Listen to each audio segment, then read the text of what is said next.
whenever it wants.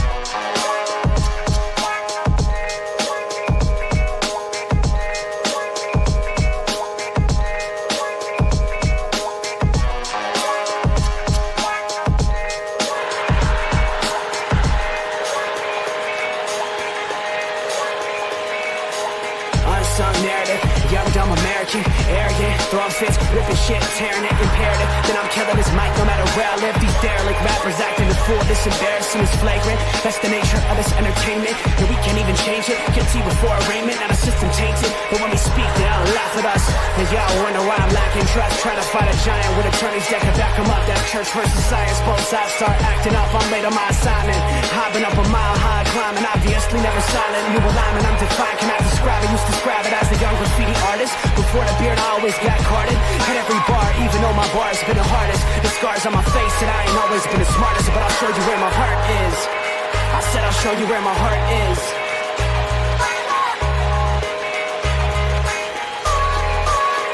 I can show you where my heart's at. See it on my sleeves, even if the beat stops, my soul will not leave. If I never stood tall, nobody would ever see. I can show you where my heart's at. See it on my sleeve, I can show you where my heart's at. See it on my sleeve, even if the beat stops, my soul will not leave. If I never stood tall, nobody would ever see. I can show you where my heart's at. See it on my sleeve, I can show you where my... The type of guy that would ride with the breeze. I'm higher than most people, I'm cold and icicle freeze. I'm liking to Mike Tyson, I'm a bison, a beast. I'm high like Jamaica, like right by the beach. My pops is from a spot where they're fighting for peace. 8 years old, out there watching people fight in the streets. All these sirens only make the violence increase. Yeah, we're still not loving police.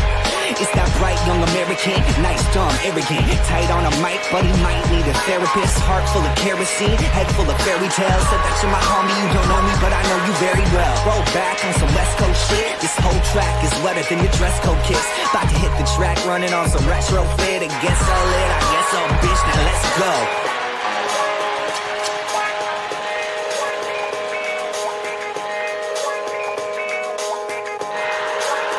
I can show you where my heart's at. See it on my sleeve, even if the beat stops, my soul will not leave. If I never stood tall, nobody would ever... Ladies and gentlemen, it is Tuesday.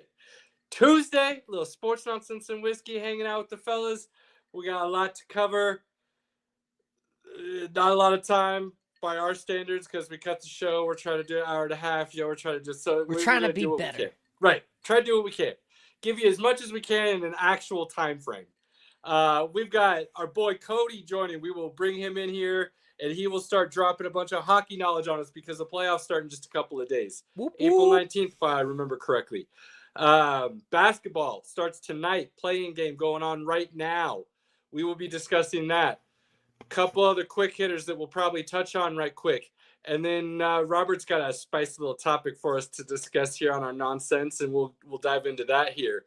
So to jump into it, Pinky's in and out because that's what Pinky does. Pinky's doing some things. It's all right. Spicy's back to fill the day. Like it's beautiful, all good. Beautiful. Guys. Pinky will join us when he's well ready. He knows what time we start. How are we doing this evening? Cheers. Cody, our boy Cody. Prost. Robert, cheers. How you doing, fellas? How you been, my guy? All busy, but I'm glad I could take some time away and join you fellas. Yeah, we always appreciate you coming on and hanging out, chopping it up a little bit. We've got obviously the NHL playoffs starting here 19th, if I remember correctly, which is Thursday. Yeah, the regular season's wrapping up. A lot of still potential spots that can shuffle last minute, but you know, it'll be fun to see how that pans out, those last couple wild card spots. Absolutely. Before we dive into the playoffs, though, I spoke about it because, you know, I got your blessing to finally be able to open my mouth about the OV goal streak and record that he was on. With you now being on here joining us, what are your thoughts on breaking Wayne Gretzky's what many thought was unbreakable record? You know what? You know, as a hockey fan, like what a time to like be a hockey fan, because like that was something that no one thought it would be touched. I mean, and like if you think about it, like Ovi missed a lot of games because he got drafted into a lockout year. So he missed that first season. And then there was COVID happened and two seasons got cut in half. So there's a span, like, could he have hit 100 or 1,000 goals? Could he could possibly still get there, because for some reason he's fighting off Father Time. So yeah, he depending could on how much possibly longer still get there. Yeah, depending on how much longer he wants to play, he absolutely could potentially get to that, which would be absurd. It's also absurd to play that what if game, which I love to do in all sports because I love history. And so to think about how the potential of history differs with just that, one little pebble and then the ripple effect in the pond and all the waves and everything that I can create, butterfly effect for those other people out there. Robert would like that reference, I believe. Appreciate it. Ovi doing what he's doing. And like you just said, coming into a lockout, right? Missing games there to start his career. COVID, you're talking potentially 2+ full seasons of time out. Yep. That he missed, not because of injury, just because there weren't NHL games for him to play in. So how much quicker could have he potentially broken this record? What could have it looked like? Does 1,000 already get hit? Does he play long enough to get that, or now is he good to go? I think one of the crazy things is that has gotten lost in this entire goal chase record to move us into the playoffs. Caps are playing really good hockey. Mm-hmm. It's they not are just playing Ovi scoring goals and breaking this record and the team's done. They're looking like best in the East potentially here. What are we thinking? I mean, if we're diving into it, we could dive into this right now. But me and you are on the same wavelength right now. I do have them coming out of the East and going all the way to the Stanley Cup final. Like, that team is playing really good hockey right now, and it's across, like, the whole team's playing really good. And that is something that you really want going into the playoffs, is you want to be hot. And they're probably one of the hottest teams in the league right now. And with that the whole team was motivated to, because Ovechkin was chasing that record. They all knew it. So they all played. You can tell they all played really hard for him to get to there. And that's just taking them off to a whole other level of playing. Well, that's captain, my captain to them, right? Ovi is the guy in that organization. So it only makes sense that they rally behind him. But do you feel they're playing even better hockey after the record was set in those couple of games because that weight is now off the entire team's shoulders to get that done for him? Yeah, they have, like, all season they seem pretty consistent. Like, Ovi did get hurt earlier in the season and they kind of leveled off, but once he came back, like, they went to that next level and they have kept it through. And then even when he hit the record, that momentum didn't stop them. It still has carried them forward. And they probably have one of the highest goal differentials in the league. And that's a good thing. That means you're scoring more than the other team is. Right. So. Right. That's always a nice thing to be leading on. Look, for those that don't watch hockey, pay attention to what you're about to be given here in the next 15-ish minutes or so, because it's going to set you up for watching what we all agree as the most electrifying postseason in professional sports. Playoff hockey is on a different level than anything else. And I love the tournament. Hockey is the best time. Look, yeah, I love the tournament. One and done Cinderella stories, the excitement and everything that it can build. The NFL playoffs are always intense. NBA, you start getting to those game sevens and things of that nature. Other sports have these moments.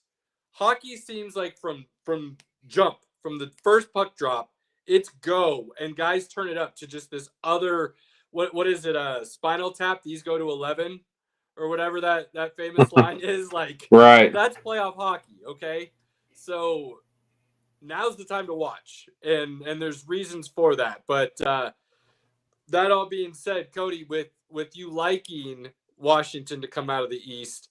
Who else do you see that could give them trouble and put them in a position where they may not be the ones that get it done? I mean, they're going to be looking like they're going to be facing the Montreal Canadiens in the first round. The Canadiens are, a back and forth younger team. So I think the Caps are just going to roll through them and 4 to 5 games done, Okay. There's every first round series that's lined up so far is great hockey. And it's going to be a grind in that first round for every series is going to be a grind. I love hearing that. You have the Battle of Canada going on between Toronto and Ottawa. That's a series to watch for Battle of Canada in a 7-game series. Well, we always talk about Toronto being snake bit, right?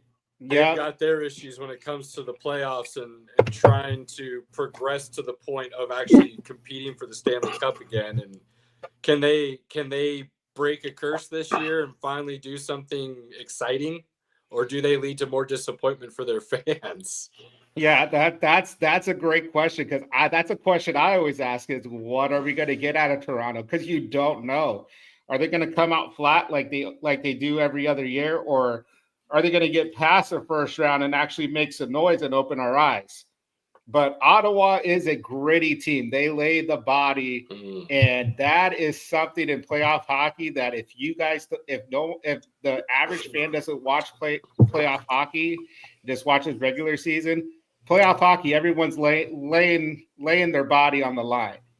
So Ottawa is a gritty team, but Toronto is they're super loaded with Matthews, Tavares, so I think that's going to go 6 or 7 games. That's going to be a long series, but I think Toronto might pull it out.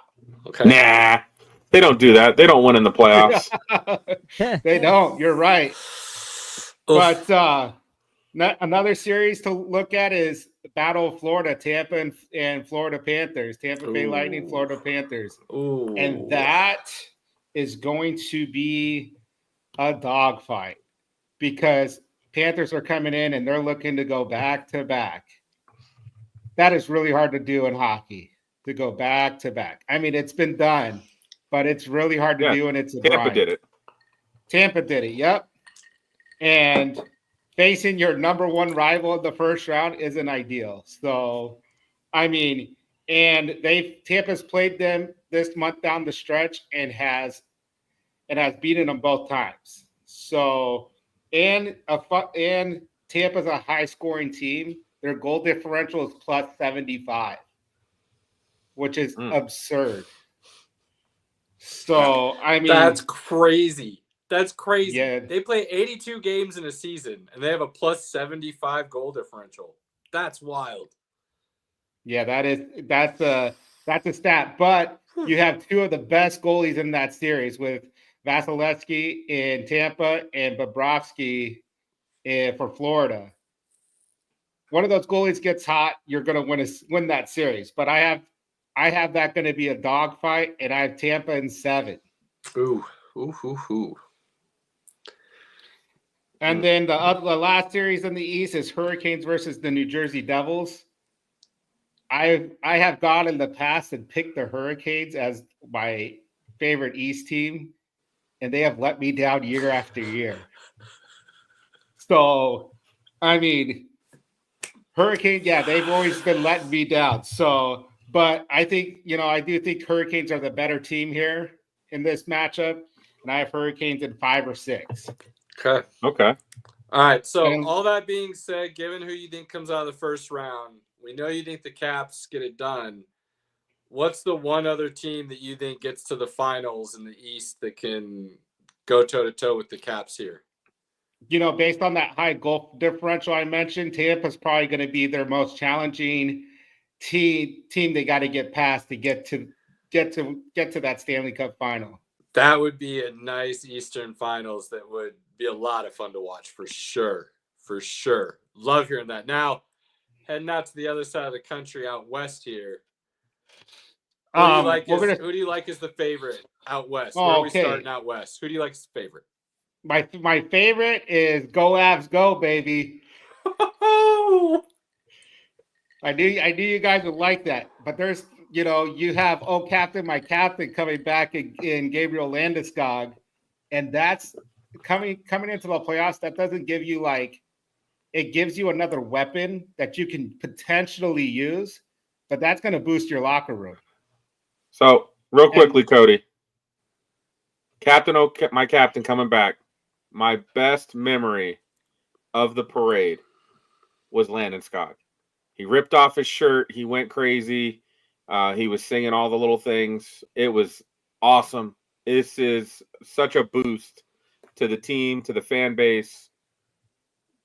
Awesome. Yeah, and his first game back, he did a rehab game in AHL, got a goal, and it was a good snipe. So let's take this even more hockey, because the emotional support boost that gives you is absurd going into the playoffs. It's huge. But on an actual ice level, you don't put him on the playoff roster unless you believe he can actually do something for you on the ice level, right? You don't use that spot just for emotional support when it's already such a grind, right? Would you? I mean, you're not. I want to be playing him more than I'd play him less than 15 minutes a game. But if you can toss them on the fourth line and you have a guy doing double duty to cover his shift every now and then, you're gonna have another weapon that teams got to look out for, especially if he plays fourth line and you put him out there. That's another scoring weapon that you can have in depth that other teams aren't going to be able to guard against. Does him say just on the power play and a couple shifts here and there as the game flow allows, is that worth putting him back on the roster? Just that alone, what he could give you. Yeah, that gives you another scoring threat on the power play. Good point, And like I said, just that little bit, just give him that little bit of ice time, that gives you another threat and another scoring option. You always want to have multiple scoring lines in these playoffs, because if that top line gets shut down by the other person, the team's best defensive line, you need to have scoring depth all across the board. Now, the Avs play in the first round, it looks like what many other consider, from what I've been hearing rumbles of, arguably the other favorite to come out of the West, and they're playing each other in the first round in Dallas. Am I correct? Yeah. What I've been hearing the rumbles of? Yep, you're correct. And that's, like I said, there's a handful of good series, and this is probably the best series to watch out of all of them. And now, is Mikko Rantanen the most hated man in Colorado? So here's the thing. True Avs fans actually, I think, are good with him, because what we got back, we as in the Avs got back in return, made the team better as a whole than what they lost in Rantanen. Yep. Now, we all love Mikko. Dude. Moose. So good. So good. Sad to see you go. But the return at which was gotten back and the other piece that they added at the trade deadline made the team even more dangerous. So I feel like real Avs fans are good with him. Hey, we appreciate your time here. Thanks for what you did for us while you were here and on your way out the door. And we hope we beat you in the playoffs. No hard feelings, right? Cool. Yep. Exactly. And I mean, the Avs struggled the last couple of years was the goaltending. And I feel like the goaltending this year has been real solid, and especially down the stretch, those last few weeks, the goaltending has been solid. Mackenzie Blackwood, the Wood been real Bros, solid down this show. The Wood Bros have been chopping with their axes, man. They've been out there. It's Blackwood and Wedgwood, right? Isn't that? Yes, sir. So the Wood Bros have been out there with their axes chopping and getting work done, which has been really nice to see. Yep. And so with that Stars and Avs game, I feel like it's going to be a grind. That Avs is going to it's probably going to go 6 or 7 games. We'd expect brutal that with first a round. series. Yeah, brutal first round. What else we got in the West though, Cody? Who else is looking dangerous? Because there's a certain team that went to the Stanley Cup last year and has, by all accounts, for what was expected of them this year, has almost fallen on their face. Like they barely got a hand down before they smacked the cement. Right? They're treading water. Yeah, they are treading water. They look like they're going to be calm up top, but as a duck, they're paddling really hard. Just trying to stay afloat. So, I mean, they have a good a real tough matchup against my most hated team, the Los Angeles Kings. But they faced them recently in the past couple weeks. They faced them twice in the past couple of weeks, and Kings have shut them out both games, 3-0 and 5-0. So what's going on with the Oilers and McDavid and the boys? What's happening here? It's just they've been shut down, and they haven't. I feel that, like I said, if you shut down a top line and you don't get them scoring, you don't have that depth, that scoring depth, you're going to be in real trouble. And down the stretch, they haven't had that scoring depth. So, I mean, and like you can tell these past couple games against the Kings, I just saw highlights. They've been playing real frustrated hockey, frustrated with themselves, giving up dumb penalties, just throwing cheap shots. And the Kings have just played their game, So, yeah, so I think, I do think the Oilers may get it figured out, but the Kings feel like the Kings have their number, and I think I think the Kings are gonna take that series because last year the Oilers eliminated the Kings. I feel like Oilers might be bounced the first round. Let's go. Brutal. That's the Oilers. Brutal. Okay. And then you have my second most least favorite team in Vegas Golden Knights versus the Wild, but this can all shift because the Calgary Flames are knocking on the door, and they're on the outside looking in. But right now, it looks like it's going to be Wild versus the Knights, and this is Marc-Andre Fleury's last year with the Wild, and but Vegas Golden Knights are the Vegas Golden Knights, and their team is always a battle.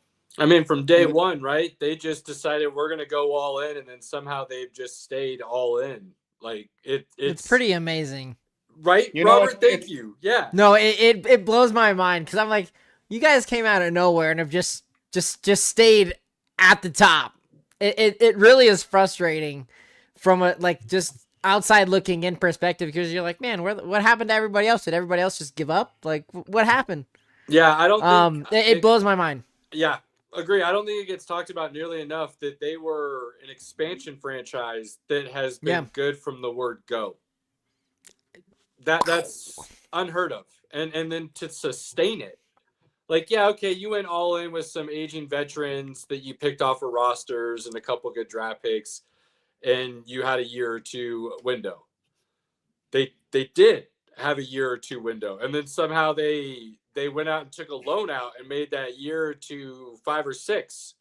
And now we're on like 7 or 8, and they're still like somehow paying the loan forward and thriving. What's going on in Vegas, Cody?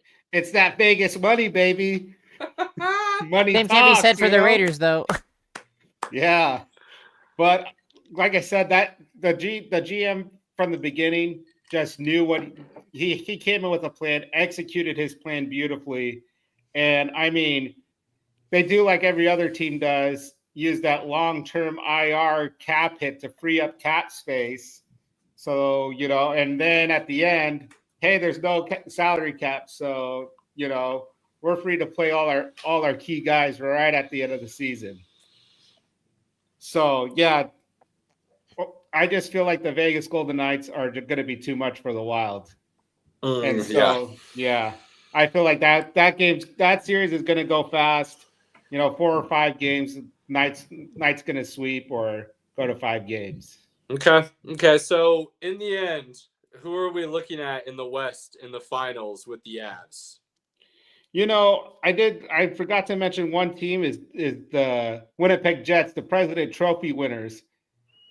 And So we know they're losing. Yeah, the President's Trophy curse is a real thing. Yeah. So yeah, I mean the Jets are a great team. They're probably going to get past this first round if everything goes right, but I don't see them getting past round 2. And I think, for my Western Conference final, it's probably going to be Avs versus Golden Knights. And that's going to be another dogfight for the Avs. We've had their number this year, though. I feel like we've played pretty good against them this year versus years past. So I feel pretty good I'm more worried about the Stars matchup than the Knights right now. Yep. If you can get past the Stars, Avs will be in excellent shape. So, Cody, on the spot, before everything is all said and done, give us now that we know who you are favorite, Washington Avs, looking at that as your Stanley Cup Finals, put you on the spot. How many games and who wins? Ooh. Okay, so this is probably going to go 5, 6, 7 games, but probably 6. Okay. And I think it's going to be a very memorable year for Mr. Alex Ovechkin. Oh, that would be, look, even as an Avs fan, it would be brutal to watch them lose a Stanley Cup. But on the sports fan history perspective, greater good kind of idea in the long run, Ovi setting the goal record and then walking away with a cup at the end of the season, whew, that'd be epic. I'm going to say something that's completely true. The Avs have never lost the Stanley Cup Finals. It's true. That is true. You are right. You are completely correct, Pinky. So yeah. If Obi gets there, still an amazing year, but would you rather have the gold record or a Stanley Cup? Oh, that's why not both? Why not both? Yeah, but Lord Stanley's Cup is probably one of the best trophy in sports. Now, I will admit, it is the Cody, best. If Ovi won it, would that still be a good story? Would that still be cool to see a guy who's been so great for so long get another cup? Because he's got one, getting another one. That's pretty cool, but I'd rather have the Avs win, of course. I want to go to another parade. I want to get drunk and have fun at the parade and laugh at everybody wearing their hockey jerseys in 90-degree heat while I'm wearing a tank top. That's what I want. I mean, I'm not going to lie. It's almost worth Ovi winning it just to see what he would do with the cup the second time around, because that first time around was on a whole other level. That man had a good time with that Stanley Cup. I'll tell you. Yeah. So epic. That would be sick, Cody. That would be a sick way to end the season, as heartbreaking as that would be as an Avs fan. Look, like Pinky said, the Avs have never lost the Stanley Cup. So if they get there, that creates a whole lot of different storylines on what could it be. My captain back, Nathan McKinnon going for another one with Cale Makar and cementing their legacies as some of the all-time greats and on that trajectory. Yeah, that'd be let's get that. Let's get that Stanley Cup Finals this year. That'd be sick. And then may things fall as they might. Yep. Go Avs, go, baby, all the way. Let's go. Avs, go. God, I wish I had money. I'd totally go to a Stanley Cup Finals game, but playoff hockey is probably the best thing to watch in person. No matter what round it is. I can only imagine. It is the best. Cody, these guys hockey. Are killer out here, bro. We're talking 900 for the nosebleed of the nosebleeds. It's crazy. Hey, at least you would be there. I need better friends. I need better friends that can just buy me a ticket. Same here. That's what I need too. So I need somebody who calls up and be like, Pinky, you want to go to the game? I want to go, baby. Let's go. Wouldn't be anything wrong with that. No doubt. Well, Cody, I'm working on it, Pinky. Okay, give me a couple years. Right, exactly. Appreciate you coming on and dropping the knowledge, Cody, as usual. We will keep an eye on these things throughout the Stanley Cup playoffs and see where things end up in the end. Yeah. So, any final questions for Cody on the hockey side of things before we move forward, gentlemen? Cody, who's taking the I think it's the Hart Trophy, the MVP? That's something I haven't really been, I'll be honest, I haven't been really keeping track of lately. But you know what? Like here and there, I gotta, Leon Draisaitl has been a beast for the Oilers. I wouldn't be surprised. His hat's in the ring, but would be nice for Nathan McKinnon to get another one. You think Cale Makar's on the list? He's had a pretty damn good season for a defenseman. He would definitely be in the Norris conversation. Yeah, for you me. can't. That's the thing. You can't say for a defenseman when you say that sentence. It has to be he's had a pretty damn good year. I mean, and if you add for anything and you have to quantify it, usually not a good thing. I wouldn't be surprised if Makar got the Norris. Okay. I mean, he put up a 30-goal season for a defenseman, which is pretty good. And yeah, that's it's all right, I guess, from what I've heard. I mean, McKinnon's numbers are good. They're just not as good as last year. If he had the same numbers he had last year, it's a wrap. Just give it to him. But he's not quite on that same pace this year.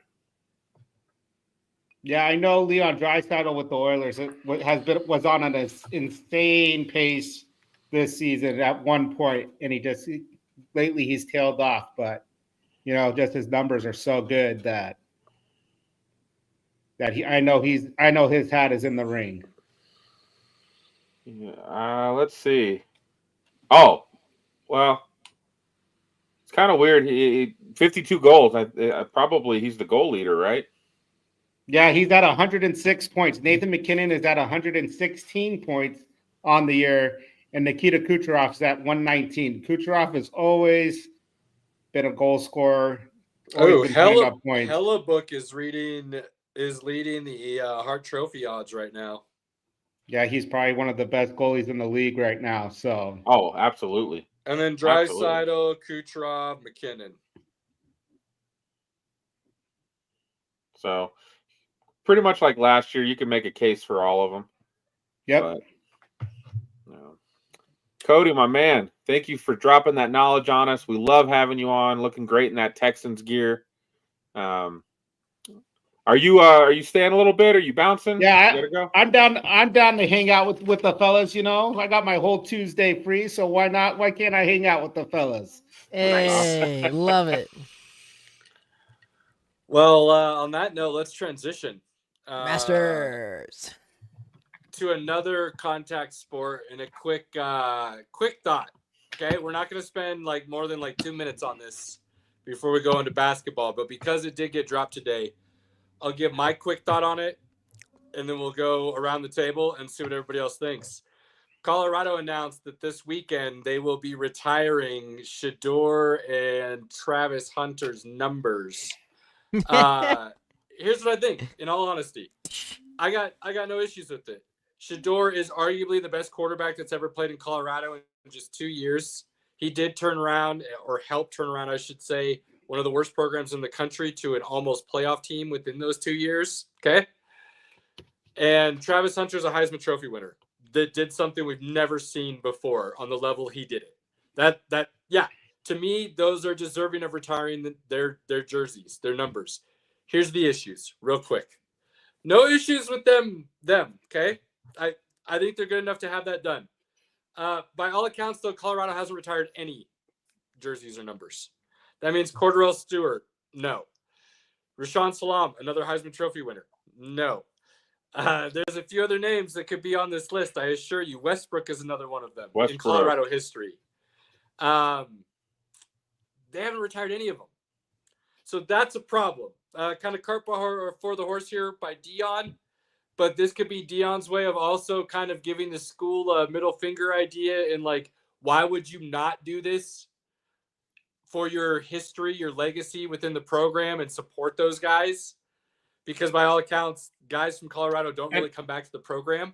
So maybe this is how he's going to force the school's hand to get it done for other guys. It's my hope. The last thing I will say is I don't like retiring numbers. In fact, I dislike it very much. Is it jerseys or numbers? I don't like retiring numbers because at some point, theoretically, you could get to the point where you've retired all numbers. So now everybody has to ask if it's okay if I wear so-and-so's number or jersey or so on. It's silly. Retire the jersey with the name, leave the number off. All numbers are always open forever. You retire the jersey name. Done. Easy. No issues anymore going forward. People having to ask or wonder or be concerned with what if. You honored the person, you move forward. I did it with that number, Caleb. I want that number retired. Gosh darn it. Leagues want to retire a number. I'm good with that. I.e. what baseball did with Mr. Robinson. So, outside of that, I don't like it. But there you go. Rashawn Salam's number is retired, by the way. Well, then I don't have nearly as much of an issue with this because, Cordell's not. Sorry, I don't know what to tell you there, but I mean, Joel Klatt held all the passing records for Colorado. Shedeur is the top one in touchdowns. He is top in completion percentage. He's only 2,400 off in yards, and he's played almost half as less games. Right. The least amount of interceptions. Now, again, half amount of games, but you let him play the rest of those 2 seasons, then what, you know what I mean? So, yeah, Cody, what do you think? I mean, it's college ball, but college ball has changed so much that, I mean, I'm okay with it.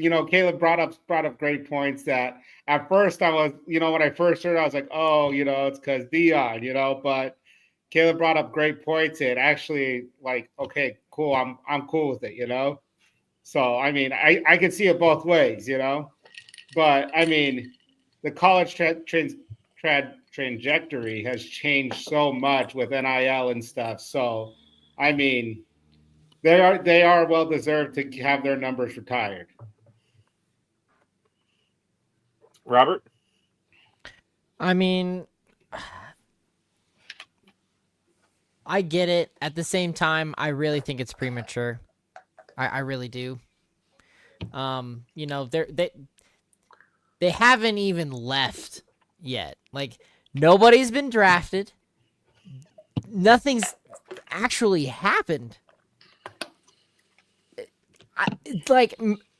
In my personal opinion, if you're going to do it and you already have a plan to do it, at least wait until, I don't know, maybe the start of the actual football season, maybe?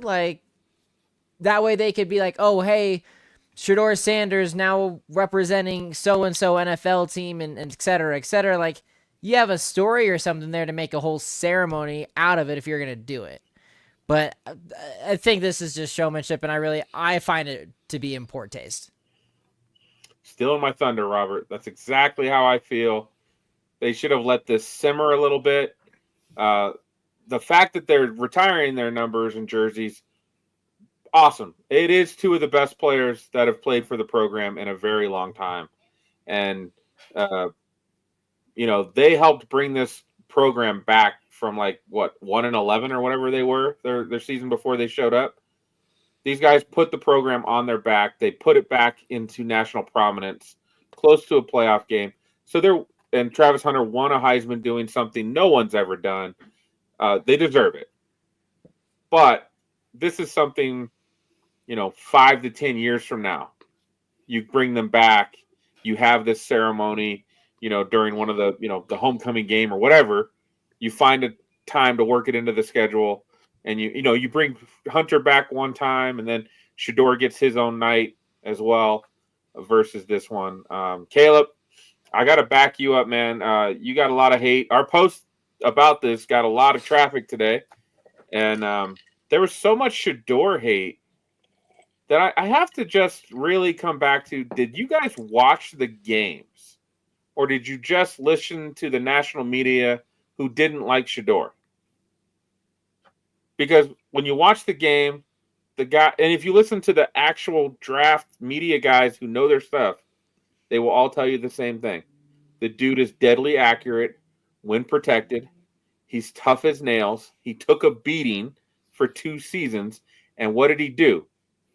He got back up every time. And he kept playing. Now, he has some flaws in his game that coaches will have to work out. But this kid is a really good quarterback who, again, has had all the money, has had all the fame. He knows how to handle all that. You don't see him, getting in trouble. You don't see him, having these crazy situations occur. This is a good kid who can be a really good pro if given the chance. Word. All right. Into some NBA playoffs, which, as I said, started tonight. 2 playing games, the 7 and 8 seeds on both sides of the conferences. Eastern. Well, hold on. These aren't playoff games, bro.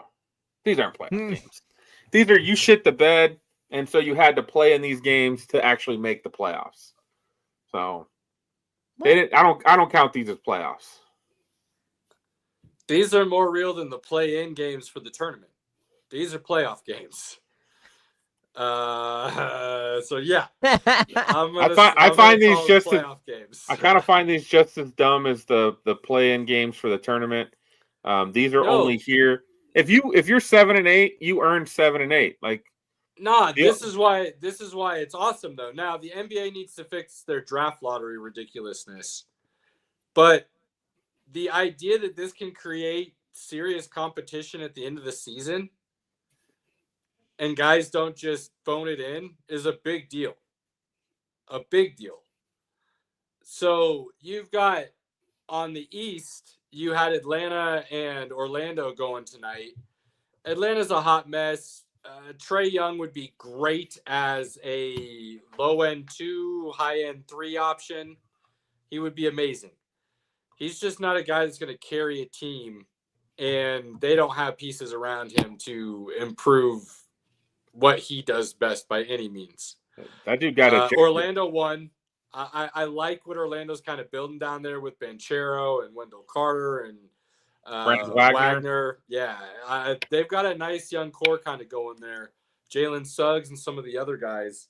They could be potentially dangerous with another piece or 2 here moving forward. Kind of your Houston Rockets, OKC Thunder of the East, along with Detroit, which we'll talk about in a minute. But Orlando advances, so they claim the 7 seed. They're automatically in the playoffs now. They don't have to play another game, okay? So that means that you will see Atlanta play for the 8 seed between the winner of Chicago and Miami, which play tomorrow. Chicago's playing some pretty good ball right now. I like what Chicago's doing. Josh Giddey was a great get for them, but he's gonna cost them money now. When they made that trade with OKC and moved Alex Caruso, Colby White's been looking good. Their draft pick, and I'm gonna draw a blank on his name.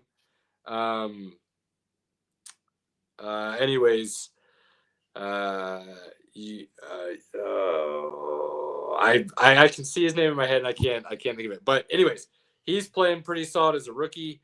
They've got some pieces there in Chicago that I think Chicago wins this game. Chicago, Atlanta. I mean, honestly, unless Trae Young goes off out of nowhere, I like Chicago. So Chicago claims the 8 seed in the East. All right. So now we're set. The East is set. Chicago is going to claim the 8. Everybody good? Yeah. Okay. Orlando has 7. Done. They're set. On the West, next game up that starts here in just a few moments. Golden State fell to the 7 with kind of stumbling down the stretch there, similar to what the Nuggets did. And they dropped from what potentially could have looked like top 4, but definitely had it looked like top 6 locked up. Now they're in the play-in, 7-8 against the Grizzlies. Grizzlies are no slouch. Ja Morant, Jaren Jackson, the boys, they can play some ball. But in this situation, Steph, playoff Jimmy, Draymond, I like the ability, especially at home, for them to get that done against the Grizzlies. So Orlando. Which, I mean, Orlando did just win. Golden State will claim the 7th seed in the West, which then leaves the Grizzlies to play the winner of the Kings and the Mavericks. Pick one, Pinky. Who do you want to move? I don't know. Sacramento or Dallas, any given night with what the rosters are right now, who's going to be on the court? I'm going to say Sacramento, and only because they're currently the higher seed. But it's a coin flip, in all honesty. Either one of those teams could go off based on the rosters that are going to be on that floor, and you don't quite know what you're going to get. I love betting. We all know that. I wouldn't touch that game at all. Like, who knows which team shows up? There's times the Kings play really good ball, and then there's games where you're just like, what the hell happened? Yeah. So, yeah. And Anthony Davis could go off with a couple of those guys down there, and they could pull it out easily. Who knows? But Kings going to play at home. They're the higher seed. I'll give the Kings the edge. So you get Kings, Grizzlies. I'll give Grizzlies the edge as the 8th seed. So yeah. Lock up. For sure. Okay? Locked up. Let's start out east, Pinky, just because I know you love ending on home sides. So let's start out east. The 1-8 matchup. Well, we said Chicago against Cleveland. That's 4. Wrap it up. Yes, thank you very much. Get the brooms. On. Ladies and gentlemen, I've said it before. I've said it all season. I'll continue to say it. Cleveland and OKC are not that much different. They're not that much different. Pay attention to what Cleveland's doing. But this what season. I've seen Cleveland come back from 20-point deficits multiple times this year. It's crazy. Crazy what they can do. Different level of belief in that team and what they can accomplish this year. Watch what they do, especially as the 1 seed. Home court advantage all the way through. Cleveland in 4. I love that, Pinky. Moving on. 2 seed. Boston, Orlando. Is that a nice 4? Does Boston wake up, or do they give one away? They like to give one away every once. I think that's 4-1. I think they give you one. You like that in 5? I don't hate that. I was contemplating myself. I don't hate that. Orlando gets one. Banchero and the boys can play a little bit. Give them 1, 4-1. Boston moves on. 3-6 is very interesting. I mentioned a team earlier that I said could be on the up and coming here, and that's Detroit. Detroit, New York. 3-6 matchup. Okay? Robert. Kate Cunningham, I believe, is a name I said could do some damage at the very beginning of the season. Pay attention to this young man. He's balling. He's got the boys rolling with him. Ivy and the like. Durant, I'm just happy everybody. Detroit's good. Okay? You know, they sucked. they were awful for a while. So, you know, I'm excited, but again, I'm still getting into the basketball thing, and if I'm going to be completely honest, I really can't claim the Detroit Pistons at all. You know, that I would rarely fall to the Nuggets because that was really my first NBA experience. So, if I'm going to be completely honest in that regard and using what we had talked about before, no, I'm sorry, I would fall with the Nuggets, but I'll still support Detroit as my second. So, hey, I've got a soft spot for Detroit, Robert. My second grade teacher, her sister was the head of, it was PR or HR or something R within the organization. And so when they went through their late 90s bad boy runs of back-to-back championships, I was in one of her classes at the time. So we got a bunch of swag, championship swag sent to the class. So I always had a soft spot for Detroit because it's like, yo, I'm rocking like the gear, like the gear. So that was cool. But they're looking good. Not good enough, though. I like New York in 6 here. I could see it potentially going 7, but I still like New York, especially with the home court. Jalen Brunson, Cat. Look, I wouldn't be surprised if it was only 5, but I think Detroit's good enough, and they can play enough defense the way they're grinding games right now and playing both sides of the court. I like the potential here for 6 games, but New York still moves on. It's crazy. New York probably moves on. I feel like they're just not as tough as they were last year. Like, they were a tough team last year. They're worn down again, Pinky. Thibodeau plays his starters a lot of minutes, and it was an issue last year, and it's going to be an issue this year too. That's why Detroit could be sneaky here. Don't count them out, but I still like the overall talent that New York has comparatively to Detroit right now to get it done in the first round. And then we've got the Bucks and the Pacers.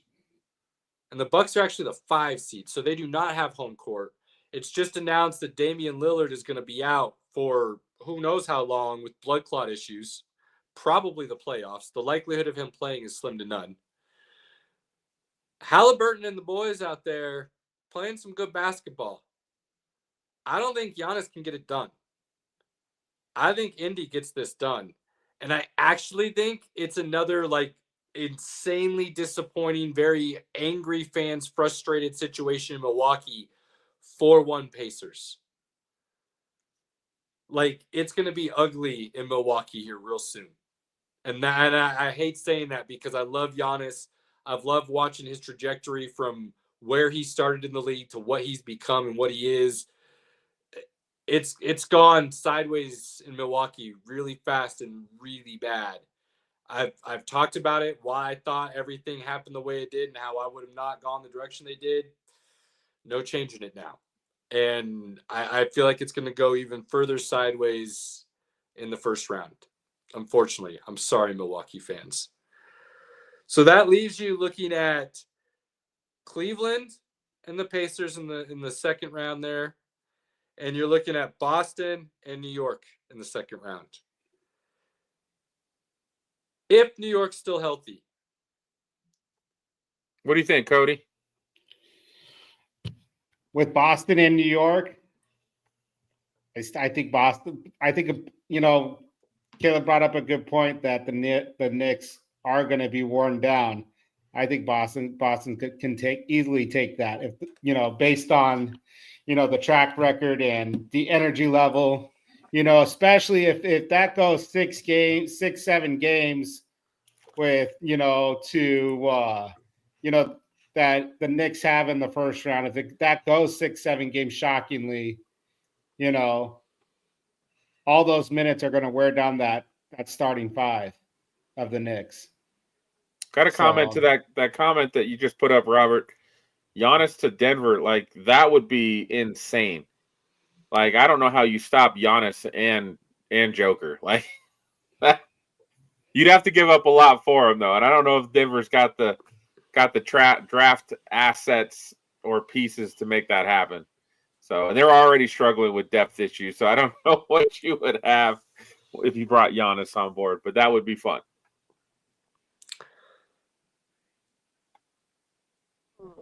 Right. He's lost Cleveland and the Pacers. Well, I was just going to say Knicks, Boston. If the Knicks are fully healthy, Boston in 5. I don't see New York being able to run it. I think they're 0-9 this year or 0-10, something like that against the East top 3 teams. Yeah. They've not played well against the East. The top 4 because they're number 3 or whatever it is. It's bad. It's a really ugly stat. So I don't have faith in the Knicks. Cleveland Pacers. Again, I've said pay attention to Cleveland. I think they're looking really dangerous. Not just dangerous, good and dangerous. 5. Indy will get 1, but I like Cleveland in 5. They move quickly into the Eastern Conference Finals. What are you thinking, Pinky? I mean, that's easy. That's chalk, baby. I felt like for the longest time we're on a crash course of Cleveland and Boston. That's how it's looked throughout the whole season. That's probably what the playoffs are going to look like. And then to see Boston and Cleveland full strength, let's duke it out. Let's see what happens. I believe Boston had a 25 point lead on Cleveland, and Cleveland came back and won that game. So it's been fun to watch. It's going to be a series. We'll get to it in a second then. Out west, let's run through it. OKC and Memphis. I like that in 6 games. OKC in 6, possibly 5, but Memphis is a good team. Bane could get hot for a game. Ja Morant is a baller. Jaren Jackson is no slouch by any means. They've got a little bit of depth of guys that can kind of run up and down the court, kind of similar to OKC, but I don't think is quite as good. So I think Memphis, just matchup-wise, could give OKC just a little bit of trouble in that first round. If it's 5, I see it being 5 really tight games. If it's 6, I see a couple blowouts in there. And maybe that's OKC just taking a rest game out of nowhere just because they feel like they needed it. So we'll see how that happens. But OKC still, I think, wins that series fairly easily in the amount of time considered. I think this will be a pretty close series. I think 6 would be, right about there. I think it'll be interesting for OKC because they might not see the foul line as much as they have so far this year in the playoffs. That's a good point. They scored a lot of points at the free throw line. So absolutely. Let's go to the 2-7 matchup, which would be Houston Golden State. Golden State in 6, ladies and gentlemen. Yeah, Golden State in 6. I don't like that matchup for the Rockets. Fun team. They've played well this season. Things have come together, which is cool to see.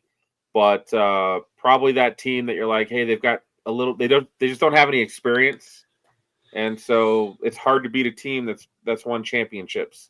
It's not just that. It's they don't have a dude just yet. They've got a couple really good guys, but they don't have that dude right now. And Golden State's about to have 2 of them in Steph and playoff Jimmy.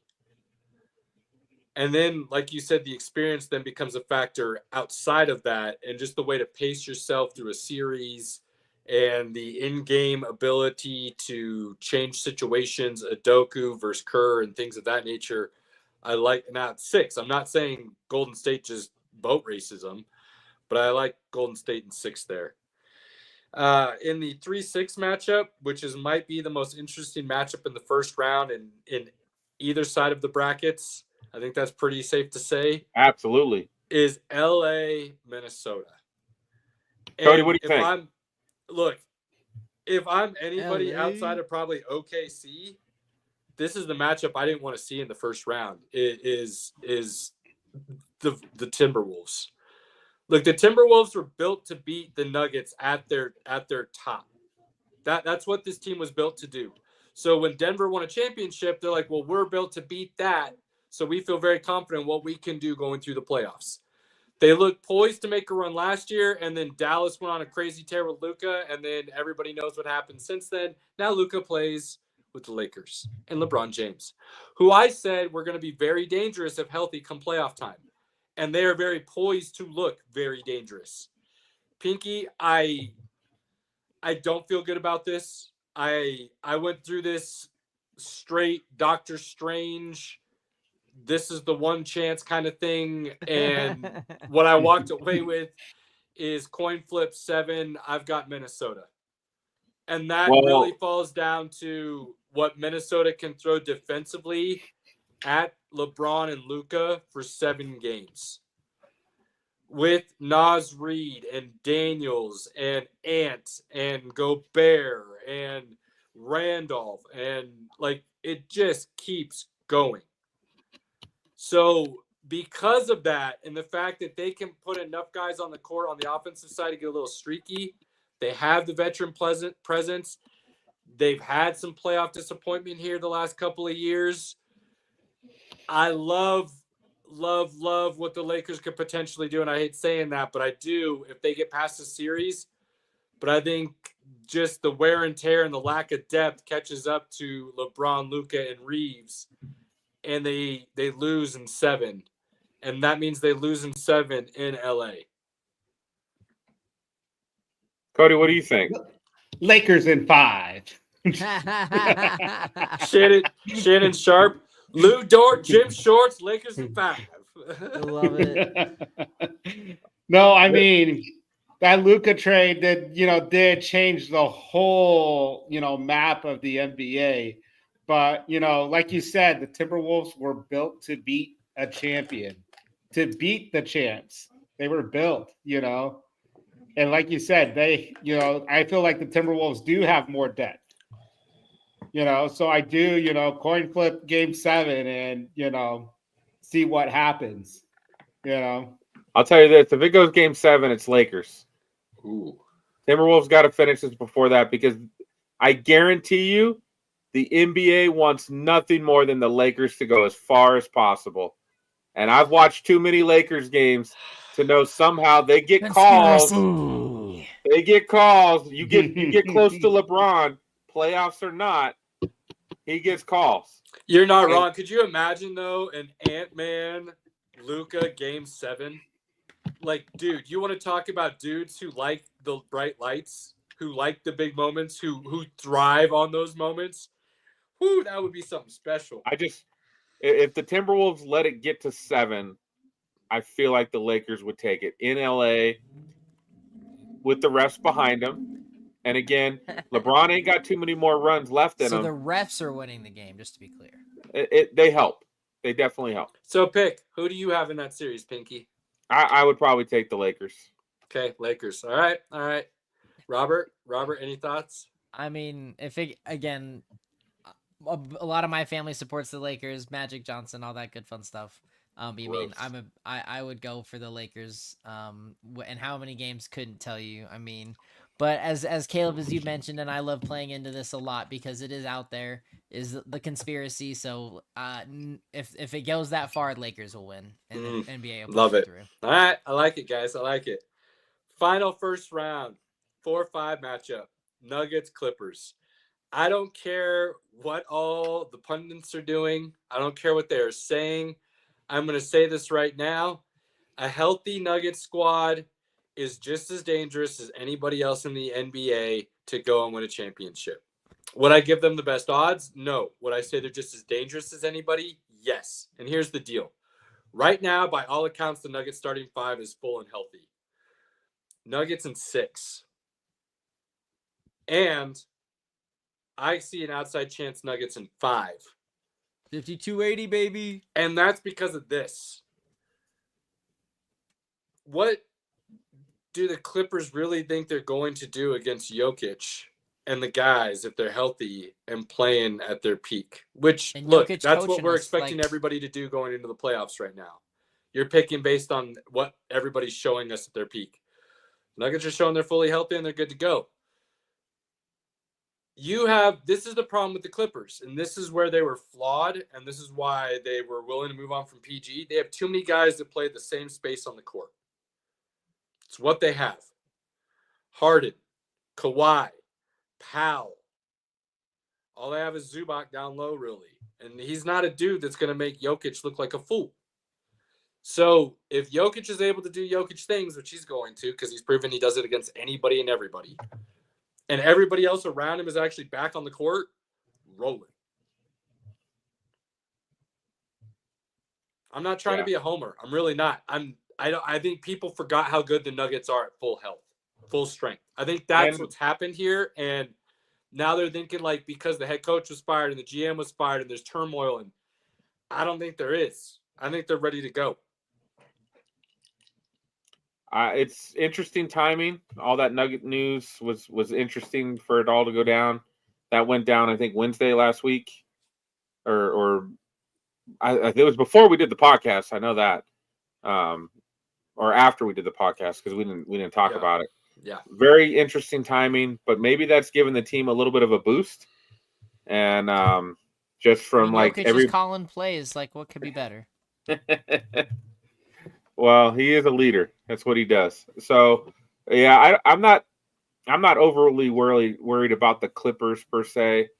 I just think, he'll put up even better numbers because he's going to play like 42 minutes or more in the playoffs. So, it's crazy to think the numbers he's put up this year in about 36 to 38 minutes a game. When he gets 42 to 44, his numbers go up even more. So here you go. You would then have what I believe. You guys all like Lakers, which, cool. I don't hate that at all because it's still a great second-round matchup. But we've either got Lakers or the Timberwolves against Golden State. Either way, you're looking at passing a torch with Steph and Ant-Man and then Golden State trying to just hold on to any hope of a dynasty run still with Jimmy Butler coming over. Or you have Lakers doing Lakers things LeBron, Luca, the whole like, or Ant-Man and the torch passing, like I was about to say. So either way, great second round matchup. Either way, I like, and I hate saying this, I really do, because I love Steph so much. Either way, the winner of the Wolves-Lakers series is the one who gets to the Western Conference Finals. I think it will be Minnesota, but it wouldn't surprise me if it's LA. People are going to call me a homer on this, and I really don't care. Really don't. Because I do not think OKC is built for a true playoff series yet. And I believe the Nuggets are fully healthy, and I think they're going to stay that way. And I like the Nuggets to beat OKC and get to the Western Conference Finals, either against the Lakers or Minnesota, and what that matchup could look like. I think OKC's got to figure out something. I think they're just missing something. Maybe a true 2 for SGA. Maybe a true low post option. I'm not sure. I got to go back and kind of figure that out still. Would it surprise me if OKC boat races Denver? No. But if OKC doesn't sweep Denver, I think Denver wins their 6 or 7. I truly believe that. And I'm going to tell you now, this is why. This is not a homer take. This is me who just loves the game so much and just cannot get over how insanely good Jokic is. What he did this season and what he does in the playoffs MVP is so much easier to replicate in a series if you're making sure everybody else around you is trying to play at a high level too, than SGA just trying to carry them game in and game out by scoring a lot. And because of that, that's why I think Denver, with their experience, the disappointment from last year, and their ability to actually throw a couple different bodies at SGA to wear him down if they really want to, in Russ, yes, I'm not saying Russ is a great defender, but they can put the body on him to run around with him. Aaron Gordon, Peyton Watson. There's a few CB, different baby. guys. I was going to say Brown. There's things here. So this isn't me just trying to be a homer. This is me looking at an actual potential matchup and the idea of what this could look like. And I think people are forgetting how good the Nuggets really are at full strength. So if OKC doesn't boat race Denver, they don't want to get into a series with them, is what I'm saying. And I think if they do, it's the Nuggets, and I think the Nuggets can do that, and I like the Nuggets in the finals, Western Conference. Man, I've only seen us play one good game against OKC in like the last 2 years. So I just don't like it. I hate that matchup. I don't even know. Like I would have hated the matchup if we were the 3-6, playing Timberwolves. I don't think that match would have gone very well for us either. I don't like this draw. I think OKC would pull it out, man. I really do. Fair. Not mad at that by any means. Look, and am I saying all of this came to the conclusion it did without my nice Mile High City glasses on? No, I'm not trying to deny that at all. But I am saying, as objectively as I could look at it, I really do like the Nuggets. I really do. It's not now, surprising next round, they we're win. talking completely different scenarios then. Okay? But I'm not going to talk about the Western Interconference Finals. We're going to do that in a little while. Okay? We'll talk about that later. We're going to now move forward with Robert and his wonderful little nonsense topic that we're going to discuss, and I am excited to hear what he has to say. Good sir, please indulge us. All right, so have you so I guess first off, before I get it too far into any of the nonsense stuff, did you actually watch John Wick 4? I'm glad he reads the group text. Cool. Way to go. I know, but I wanted to make sure I didn't see that in the group text. So I said I've watched it. I said I finished it. Because Pinky said, because I looked and we talked today, and he said it may have been another one. So that's why Cody, I wanted to if be you sure. haven't seen it, this is going to be spoilers. So if you I don't want to hear it, you're free to drop off now. Good sir. We'll thank you for your time. I don't care. I live under a rock, so my movie knowledge is not high. So Okay. All right. Well, first and foremost, again, my personal opinion, Caleb, from where everything ended with 4, I really find it hard to continue with a John Wick 5. I feel like with everything, it wraps it up with a bow. I get how they can, but I don't feel it's really necessary, and they should move on. I mean, I thought that was like the clearest picture of he's not dead in any shape, way, or form. His John Wick is dead. He's out. He's done. He finally did everything he needed to be rid of all of that. So they buried John Wick. He's not dead though. Like to think that after that, what happened at the end of the duel is what killed him based on where he was shot and things of that nature, and there wasn't somewhere to go get him medical attention and he'd be fine after getting stitched up and stuff. I think that'd be foolish to think. Bro, you can't kill the Baba Yaga. Can't do it. He's been trying to be done and get out. That was perfect. I don't need another one. That's dumb. I will say I would much rather get the story about his beginnings and how he got out and shit like that. I don't hold need on, any Robert. more of his future crap. That's dumb. Hold on. Every single Wick has brought it to the next level. Every single one. And every single one has gotten better. So I'm going to give him the benefit of the doubt. No. And say, hey, that fifth one could be even better. Nope. 4 wasn't better. Yeah, it was. 4 was freaking amazing. I know Keanu said he wanted to have less dialogue because that is more in line with the character and stuff, which I would be cool with if there was more of a story. The stairs scene was stupid. That was a waste of 20 minutes. Dude, absolutely dumb. Like, this idea that there's this alternate way for him to get out and correct all the wrongs to make them right and kind of save the people around him and whatnot. Like, there could have been a little quest to like find some ancient text to give him the answer of how he could go about this and then go and challenge him, or like they're like, no, we're just gonna do fighting the whole time and like people are always gonna be constantly trying to kill him and there's nowhere for him to hide. Like when he's like, hey, how close can you get me to the church? And he's all and then they drop him like an hour and a half hike from the church just so he can go around the Franz d'Elysée or whatever the hell that the Triumph, the Arc de Triomphe, and kill a bunch of people only to then get away, only to then find a bunch of people on the stairs, only to like, nah, dude. Like the ending was cool. The duel, the storyline they had going with his old buddy and things of that nature. The blind man who's just like, well, what's going on with him? Like, there's so much cooler things they could have done than spend all that time trying to just fight and kill more people. And they didn't. They didn't. They turned it into a Fast and the Furious is how I feel. Again, that's why we need to stop. That's why we don't need listen to these haters anymore.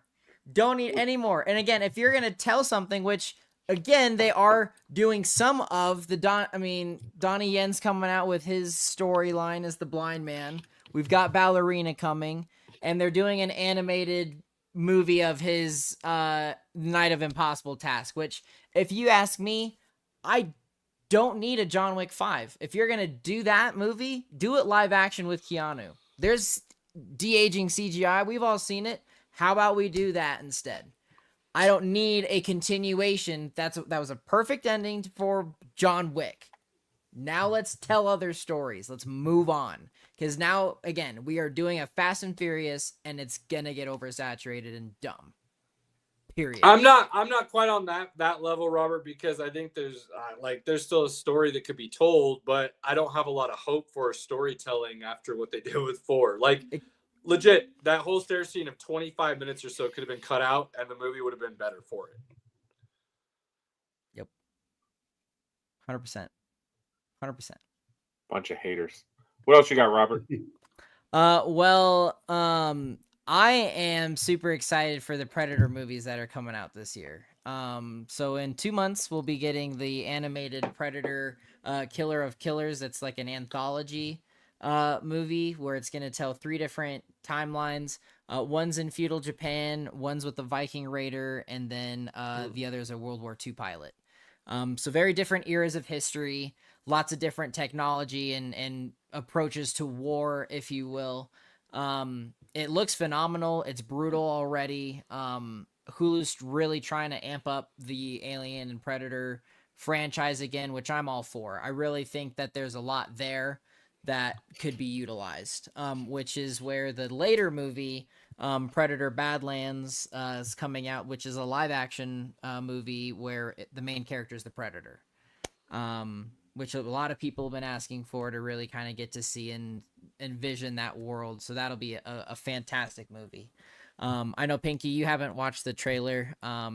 Highly recommend watching it. I'll send you the link, but I really do think that this will be something that you get into.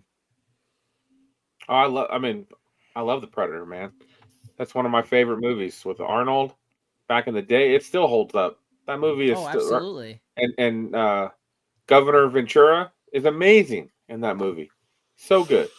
Like, that's awesome. I love Predator. Snake. Predator 2, not as good, but still fun.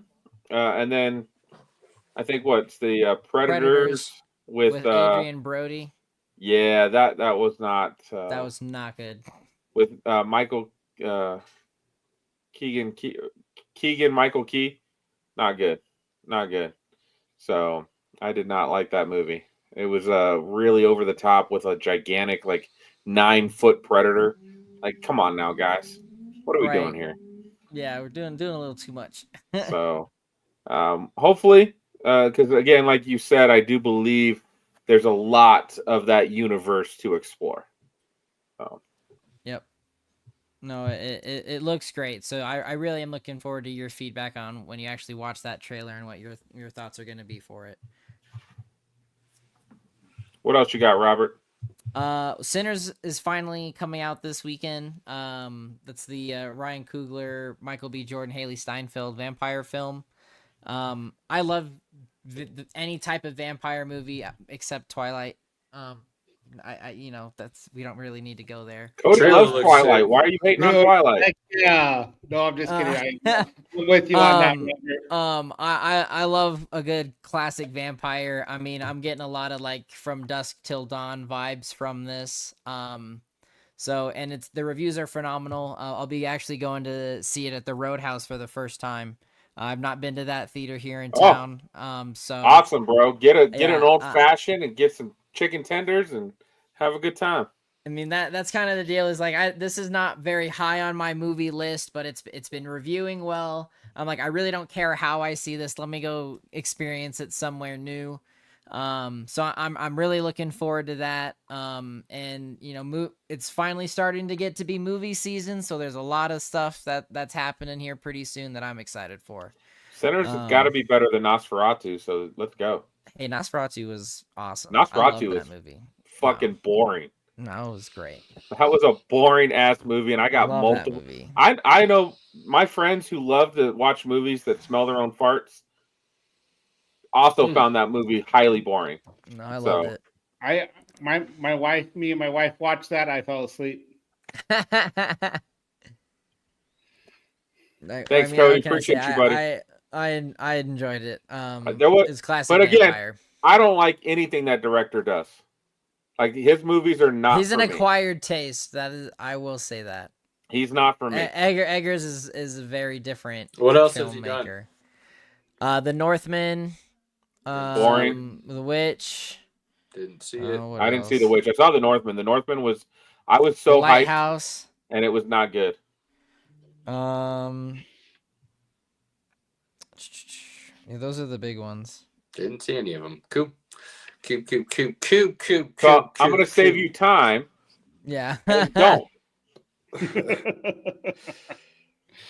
You ain't got time. You got 2 kids. You ain't got time for that. Is there anything else on your list, or can we talk about the one big thing? No, that's really it. No, we can talk about the big thing now. Okay, let's talk about it. So what starts here? What's coming up? Wait, hang on. I want to make sure. What are you talking about? There's a season 2 of something Yes, that is about to begin. Yes, so finally, TV right now is just popping off in all types of direction, but we are finally getting the Andor season 2, which from what everybody has already talked about from the interviews from the cast, it's just immediately going to make you want to watch Rogue One, which I'm totally for because that's one of the best Star Wars movies to be made. And we're getting 3 episodes every week for the next 4 weeks. And Pinky's like, oh, I can't do the 1 episode. So there's 3 episodes to saturate yourself. So I don't want to hear any complaints. I got time for that. It's phenomenal. I've already told these guys, it happens on a Tuesday. So there's going to be an interesting overlap because they will all be watched on Tuesday. That make no mistake. I promise, Robert, before June, I will get Andor season 1 and 2 done. Before June. We're going to have plenty of conversations about it before then. Yes, excellent, Caleb. Thank you. Dude, it's fine. I'll just keep drinking, guys. It's fine. Look, here's the deal. If you haven't seen Andor season 1, I'm going to give you the pitch for why you need to go watch it immediately so you can catch up on season 2. Star Wars, the movies, 1 through 9. Count whatever ones you want to, discard whatever ones you want to, but the 9 movies in the Skywalker trilogy, those are, for lack of a better way of explaining it, this is not how I feel, but this is just how I'm going to try to explain it on a high level to people. That's the fluff. Okay? Those movies are the fluff. This is the, hey, check out this cool entity, and you can see about space cowboys and laser guns and spaceships and cool different alien creatures. Some of the other movies like Solo and Rogue One, some of the TV stuff like what we've seen with The Mandalorian, the Clone Wars in the animated side, have given you a great round out of this universe now. Now it's not just fluff. Now you understand like the behind the scenes and why certain things happen and where it's going and what's going on outside of just that battle or this planet that all affects all this other stuff. It ties everything together. Andor is the base level glue. And this is what I mean by that. It is the real life of what is actually happening when you build a universe that's going through what it's actually going through. Andor is the actual real story. This is the real people. This is the rebellion. This is the government. This is the poor. This is the enriched. This is everybody that's actually dealing with it. And the levels on which they're dealing with it in a very real world, real life. This is what it means to me way of telling the story. And because of that, Andor is beautiful. It is epic. It is fabulous in the way that it takes the fluff to the tie-ins to the base level and completely rounds out this universe on a level that all these stories build all sorts of layered meaning, and it is incredible. Like, we're getting director Krennic back, like, and I cannot even begin to describe this. I mean, having seen a lot of this develop over time and finally getting to like, not only this is what the rebellion is doing, but this is also what the Empire is doing. You get to see the inner workings of their, the security bureau and how they operate and the levels they will go to instill the Empire's regime. And it's just absolutely mind blowing. And this is going to be it's already been some of the best TV to come out in recent years, and this will prove again why it is one of the best series ever. Cody, a modern day Western almost. Like a legit modern, like not Western, modern day crime drama Western. But really well done. It's just, I don't know how else to describe it other than the way I already have. It is really great storytelling in my opinion. Cody, what's up, Pinky? You know how my day is at work? This guy hears something about Star Wars. He comes over to my desk, and it's like a little puppy humping my leg. He's just so excited. So excited. Hey, So- episode 3 is coming out April 23rd. Best believe I'm going to be going to see it in the theaters. Yes, absolutely you will. Absolutely you will. I'm with All you. right. I'm with you, Pinky. I've watched all the movies, but I haven't watched like the little side shows. I watch the side shows much, down the road past when these guys do. It's on the list, but it's down on the list. Yeah. So- Give me more. So let's talk about something for Cody, because I know Cody is super excited. Finish up this way, Pinky. What week is it, Cody? It's WrestleMania week, boys. Yeah, we made it. This is the greatest week of wrestling of the year. There is so much going on. They are taking over Vegas. You've got Raw in Vegas. You've got The Undertaker's doing his own the Dead Man show where he's telling stories. You've got the Hall of Fame ceremony. You have NXT SmackDown. Stand and Deliver is Saturday afternoon. You've got WrestleMania Saturday evening. You've got Sunday WrestleMania, and then you have Raw, all in Vegas. And then you've got WWE World that goes along with that as well, where you can go and it's kind of like Comic-Con, but all wrestling. And you can pay crazy amounts of money to meet your favorite wrestlers. Man, it is on. It is on. So, Cody, I know we talk about wrestling quite often. You don't get on here as much. What are you most excited about for WrestleMania? There's so many storylines that are, so many great storylines. But yeah, I would love Jey Uso to beat Gunther, but he's set up. It's the story set up, but we'll see what happens. That's not even a surprise. Yeah. Jey is going over. Jay's gonna win. And Like, then it's set up so perfectly. He's 0-3 against Gunther. They've built up this feud. Gunther's had that title for a long time now. It's time to move it to someone else for a little bit. It's Jay's turn. Yep. And I feel like we're gonna get some surprises, especially with that IC Fatal 4-Way. I feel like Dirty Dom might be coming out with that title somehow. Dirty Dom is getting that title, Penta. Cody. Yeah. Yeah. And then my favorite, the match I'm looking forward to most is probably the triple threat with Rollins, Reigns, and CM Punk. And I'm also excited for Cena Rhodes and see how that storyline plays out. It's going to be a great weekend. Oh, so it's so good, man. So the fatal 4-way, Dom's gonna win. You're absolutely right. It's just it's Love me some Dirty Dom right now. And he's going to win in a scumbag way. He's just going to be in the right spot at the right time and just capitalize on something. He's gonna beat Finn Balor, and I think it's gonna be clean. Yep. Because the crowds are giving him love now. It's the weirdest thing. For a long time, he was the douchebag, right? He was the guy you didn't like. And now he's getting love. He's going over in a big way. He's going to pin Finn Balor. That's going to break up the Judgment Day. Penta and Braun will still look great, but it'll be Dom coming out over the top. And then the 3-way, Seth Rollins, CM Punk, and Roman Reigns. We all know how this is going. Burn it down. Seth Rollins is winning this. You know that, Cody. You know it. Yes, sir.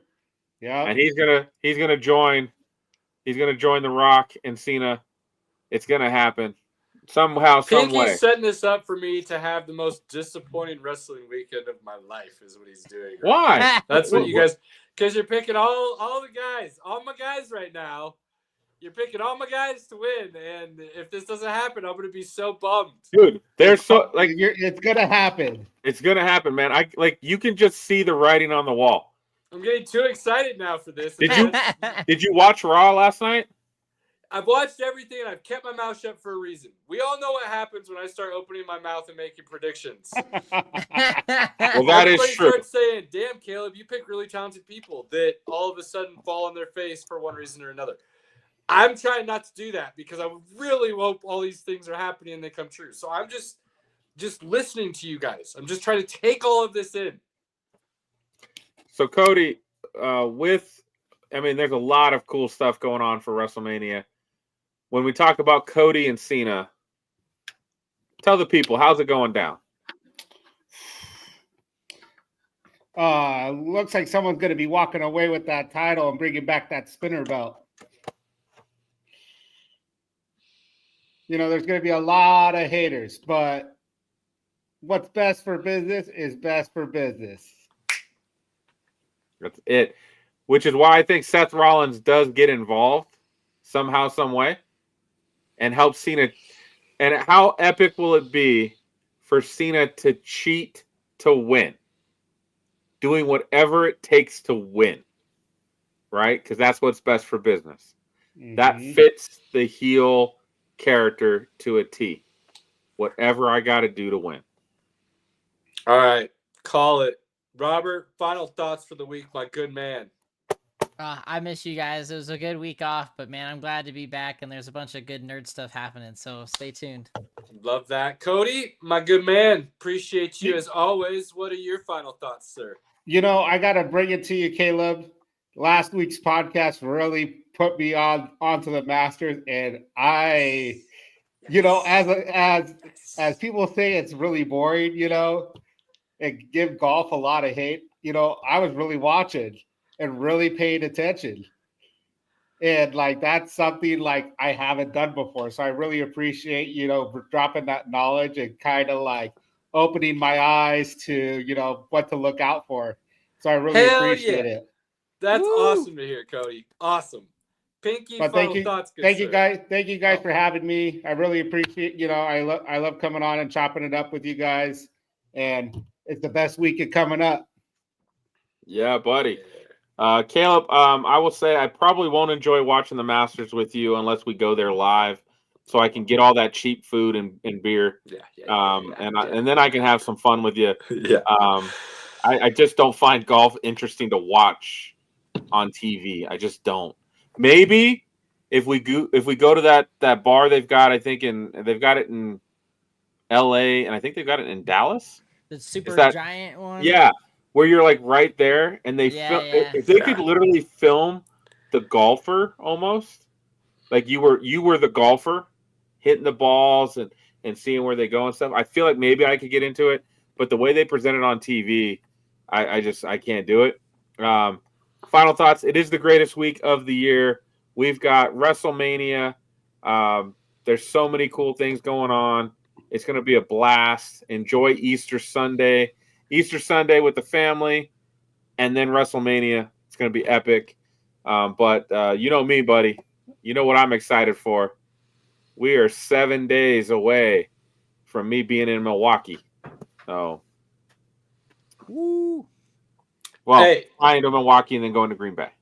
Look, I say it this time every year around this time of year. This is hard to argue with the not greatest time of year in sports with basketball and the draft and WrestleMania and playoffs and everything else that goes on. There's a lot to pick from. There's a lot to watch and take in. Hopefully, like we did for Cody, we can bring you something that you may not have anticipated is worth your time and you find some enjoyment in it in one way or another. That's why we're doing this. And then chop it up. You don't agree with us? I've been given a couple takes here recently on social media that people want to eat me alive for. It's how I feel, and I'm all good with it. Let's have a conversation. No hard feelings. To everybody that supports us in any way, agree, disagree, like, share, follow, whatever it might be, we cannot thank you enough. We truly do mean that every time. And as Pinky mentioned, Easter Sunday is coming up. Big time to get together with that inner circle, family, loved one, friends, whoever you consider that to be. Do not take those moments for granted. Cherish them. Bring people together. WrestleMania, a little ham. Jesus and the Rising. Who cares what it is? Get them together and cherish those moments. With that all being said, until next week, we will talk to you later. Cheers, fellas. Appreciate you. We're out. See ya.